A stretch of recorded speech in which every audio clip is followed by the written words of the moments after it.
સદ્ગુરુ શ્રી રૂગનાથચરણ દાસજી સ્વામીનું જીવન ચરિત્ર. ચાંદગઢના પટેલને પુત્ર થયો. અમરેલી પાસે ચાંદગઢ ગામ છે.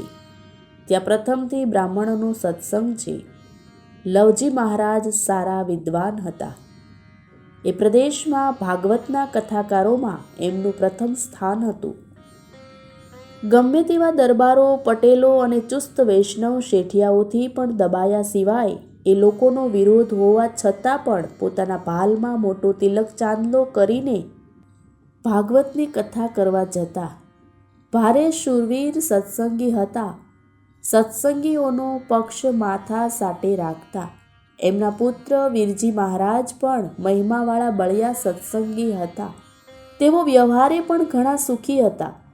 જૂનાગઢના સમર્થ સંત સદ્ગુરુ શ્રી સ્વામી નારાયણદાસજીની આજ્ઞા પ્રમાણે વીરજી મહારાજે એકલાએ પોતાના પૈસા ખર્ચીને ચાંદગઢમાં 2 માળનું મોટું મંદિર કર્યું. પરંતુ મંદિરના ફળિયામાં બજારનો થોડો ખાંચો પડતો હતો. તે જમીન ઘણા ઉપાયો કરવા છતાં મળી નહીં.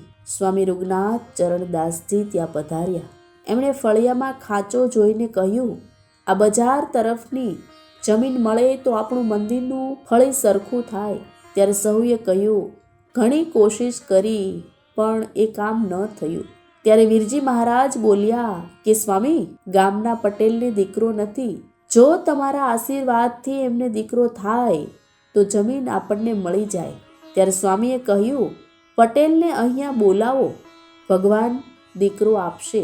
પછી વીરજી મહારાજે પ્રસંગોપાત પટેલને વાત કરી કે હાલમાં અમારા મોટા સ્વામી પધાર્યા છે. ભારે સરસ વાતો કરે છે. બહુ જ પ્રતાપી સંત છે. જો તેઓ આશીર્વાદ આપે તો જરૂર આપને ઘેર પુત્રનું પારણું બંધાય. પટેલને સાધુ સંતોમાં ખાસ પ્રેમભાવ ન હતો. વળી મંદિર તરફનું વલણ ન હતું. તેથી મંદિરમાં આવે તેવા ન હતા. પણ દીકરાની આશાથી સાંજે પટેલ મંદિરમાં આવ્યા.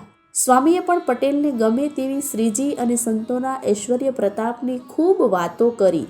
બીજે દિવસે પણ પટેલ આવ્યા અને ઘણીવાર સુધી વાતો સાંભળી. બીજે દિવસે સ્વામીએ કહ્યું, પટેલ, તમોને પ્રભુએ ગામના મોટેરા કર્યા છે અને ઘણા સુખી રાખ્યા છે. તમારી મીઠી જીભથી કેટલાક કામ વગર પૈસે થાય.